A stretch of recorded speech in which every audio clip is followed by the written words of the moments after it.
This week on Bedtime Stories, we will be taking a look at a bizarre object which possessed what presented as both strange and unnatural abilities. An item whose perplexing origins have remained as inexplicable as its subsequent fate. Join us as we delve into the story of the mysterious Betz sphere.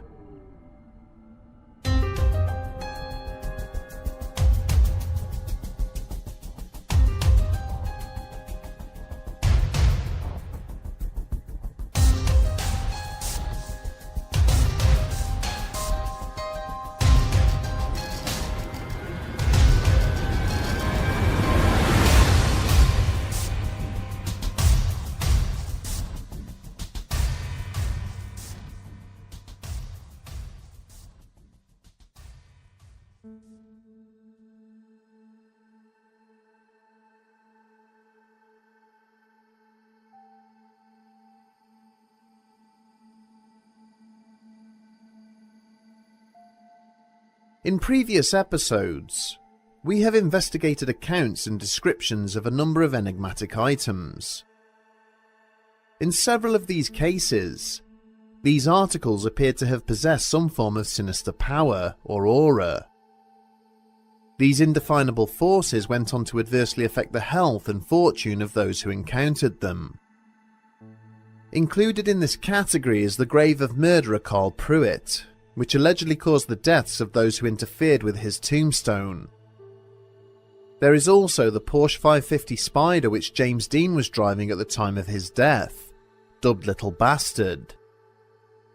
In other cases, such objects have proven less hazardous, but have instead exhibited what appear to be unnatural and wondrous powers. These include several children's dolls, which appear able to move around of their own accord, and the seemingly haunted stones which were christened the Hexam Heads. The subject of this episode falls very much into the latter category, a strange and enigmatic item which became known as the Betz sphere. An object which seemed to defy the laws of physics as we understand them, and would ultimately disappear just as mysteriously as it arrived. In March of 1974, a significant wildfire unexpectedly sprang forth in an area of swampy forest situated within Florida's northeastern Duval County. The land in question belonged to a local couple, Antoine and Jerry Betz, who waited until the fires had died down before venturing out to inspect the damage to their property. It was as they were walking through the charred and smouldering brush that they happened upon something entirely unexpected. An apparently smooth and undamaged ball of polished metal, which was lying out in the open, seated upon a patch of badly burned scrubland. Unsure if this item had caused the fires or had perhaps been unearthed by them, the couple and their 21-year-old son Terry approached it with caution. After some deliberation, they eventually handled the sphere and discovered that it was roughly the same size and weight as a full-sized bowling ball. They quickly formed the opinion that it was a historic relic, perhaps a Spanish cannonball dating back to the region's colonial past. The decision was then made to take it back to their home, to carry out a more detailed inspection. Over the coming days, Antoine and Terry examined the sphere's exterior and were bewildered by the apparent lack of damage or decay to its general structure. After some time, they became distracted by other engagements, and their interest in the object inevitably began to wane, but it would not be long before it was once again at the centre of their undivided attention. Roughly 3 weeks after the object's unexpected appearance, Terry and one of his friends happened to be playing their guitars in the living room. Looking up from what they were doing, they were stunned to see that the sphere, which was in the room with them, was shuddering and vibrating, seemingly in response to the sound being produced by their musical instruments. When they stopped playing, they watched as its movements gradually subsided, eventually returning to a motionless state. On recommencing their playing, they observed the vibrations return, growing more substantial the closer they moved their guitars towards it. They were stunned to find that when playing their instruments in the immediate vicinity of the sphere, these vibrations grew so strong that it began to gently roll back and forth along the ground. This development prompted Terry and his parents to undertake a series of further experiments in order to assess the capabilities of the object. From observations involving the family dog, it became apparent that the sphere was not only reacting to incoming sound waves, but was also seemingly generating its own in response. If placed in close proximity to their pet when it was vibrating, the animal would become agitated before escaping to another room. At one point, Antoine had gently tapped the sphere with a metal hammer, which had prompted it to ring back at him as though it were a bell. Shaking it vigorously back and forth also produced a slight rattling noise from inside, which was only audible when pressing an ear right up against its outer casing. However, the family soon observed far more dramatic results from shaking the object. When placed on a level floor after a sustained period of being manipulated in this way, the sphere would inexplicably roll forwards of its own accord, and then travel in a wide arc if unimpeded by any other obstacle, before returning to the point at which it had first been set down. Similarly, if placed onto the family's glass coffee table, the ball would travel around the entire surface perimeter, never once falling off over the edges, before again returning to its start point. But by far its most bizarre capability was witnessed if the table beneath it was then tilted or lifted up at an angle. Seeming to defy the laws of physics, the ball would at this point roll up towards the highest edge of the tilt, rather than descending to the lowest, as would naturally be expected. By this time, the Betz family had come to the realization that what they had in their possession was not the remains of an aging cannonball. Having already turned to their family and friends for assistance, they finally made the decision to approach the press to see if a news story could produce any further answers.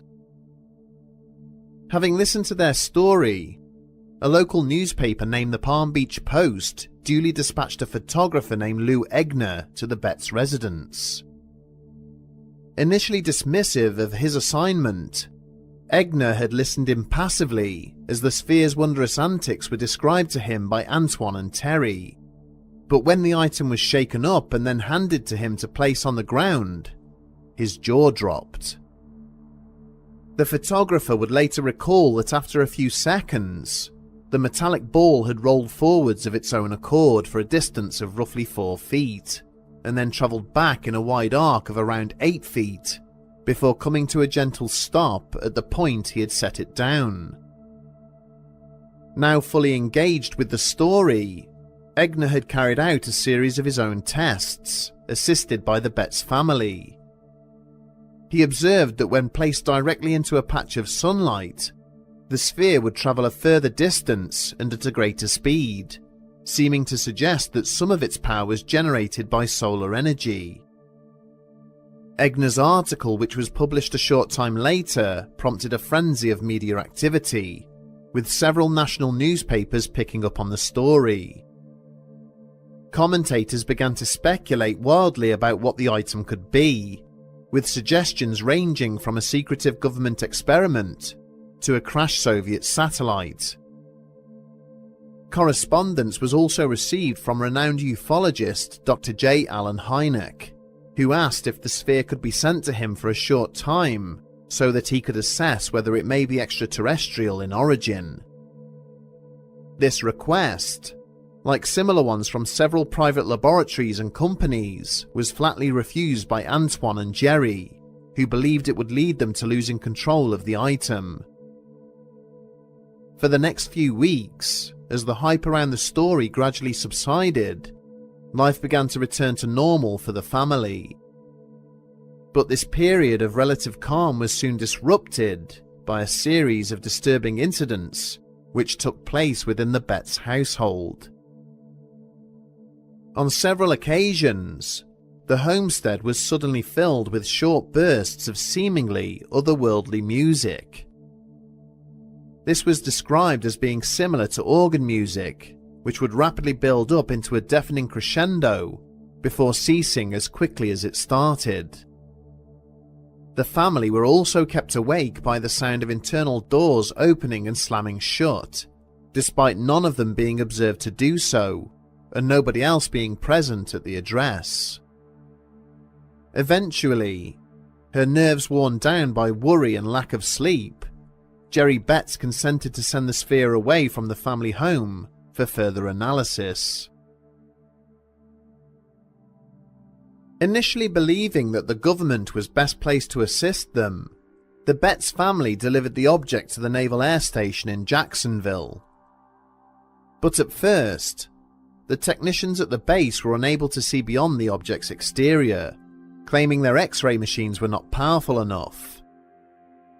Eventually, utilizing a more powerful spectrographic device, they were able to make a report on the object. This detailed that the metallic exterior of the sphere was roughly half an inch thick, comprised of a metallic compound that was similar in nature to steel, and that the interior contained two smaller spheres. These two internal spheres were free to move around inside the larger object when it was shaken, but appeared to be in permanent contact with one another. This not only explained the slight rattling sounds that Antoine had detected, but also how the momentum that moved the sphere forwards had been produced. The item next passed into the hands of a local scientific company by the name of the Omega-1 Institute, where it was analysed by Dr. Carl Wilson. But rather than answer any of the existing questions about the mysterious object, Wilson's findings only fueled further speculations as to its origins. He reported that the sphere emitted a powerful magnetic field into its immediate environment. Further still, he had been able to detect that the counter vibrations being produced from inside the object were in fact radio waves. In the aftermath of Wilson's analysis and a brief reignition of media interest in the story, Dr. Hynek once again approached the family with a request to analyse the sphere. In August of 1974, Antoine and Jerry drove to meet Hynek and a panel of other scientists at a conference which was taking place in New Orleans. But once again, following close analysis of the sphere, little in the way of clarity was garnered from the meeting. Whilst none of the panel members could confirm that the unknown object was man-made, neither were they prepared to stake their reputations on a declaration that it was extraterrestrial. With these findings quickly picked up on and publicised by the National Enquirer magazine, press coverage of the story quickly turned negative. Several witnesses came forward to state that the sphere was actually an industrial item, either used to clean through waste pipes or as part of the internal mechanisms of a large valve. Others claimed it was part of a kinetic artwork installation, which had been lost whilst being driven through the state of Florida to New Mexico during Easter of 1971. Severely affected by the perceived backlash against them, both the Betz family and the sphere would disappear into obscurity after the incident, leaving little behind besides conjecture as to where the object had originated from and what ultimately became of it. In the years that have followed, opinions about the article's true origins have settled across two distinct lines of reason. Seizing upon the alleged scientific findings recorded in relation to the sphere, some have hypothesized that it must have fallen to Earth from the heavens, its impact being the cause of the bushfire in which it was found. These commentators believe that the sphere must have been some form of extraterrestrial device, either part of a propulsion system or a complete unit, such as a probe or listening apparatus.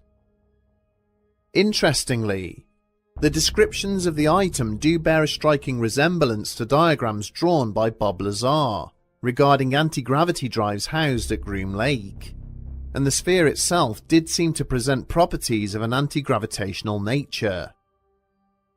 Others have suggested that it may have been part of a lunar vehicle, an orbiting satellite belonging to either belligerent of the Cold War, or a part of a larger conventional spacecraft. But there are equally strong arguments for the sphere being far more mundane in its origins.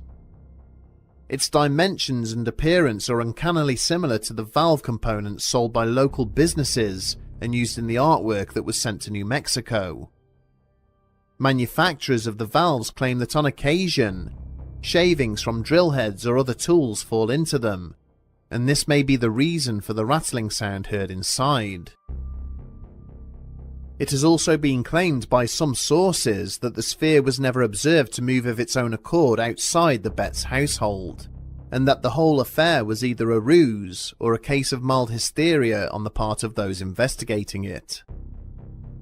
If such claims are true, and if the floors of the Betz household had been even slightly unlevel, they would naturally have produced some degree of movement from the sphere when it was placed upon them. This forwards momentum could then have been naturally counteracted and corrected by the other kinetic parts moving around inside it, be they a manufacturing flaw or deliberately constructed. In relation to the perceived magnetic fields and radio waves detected in the vicinity of the object, these may have been unrelated phenomena. This may also have been a classic case wherein the work undertaken on the object was unduly influenced by the personal opinions and beliefs of those carrying it out. There are many questions surrounding the story of the Betz sphere which remain unanswered. If the forest fire in which the item was found was not caused by its rapid descent to Earth, then what was the true cause? If this was a prank or hoax, how did the family manage to fool both military personnel and members of the scientific community? And why did the item and the family themselves seemingly disappear from the face of the Earth in the aftermath? In what has become an age of social media sleuths, it is entirely likely that at some point in the future, the movements of the Betz family may become known, and the true origins of the Betz sphere will finally be clarified, putting this mystery to rest once and for all.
Take the ball. I don't want the ball. Take the ball. I don't want it. Ah, fuck you.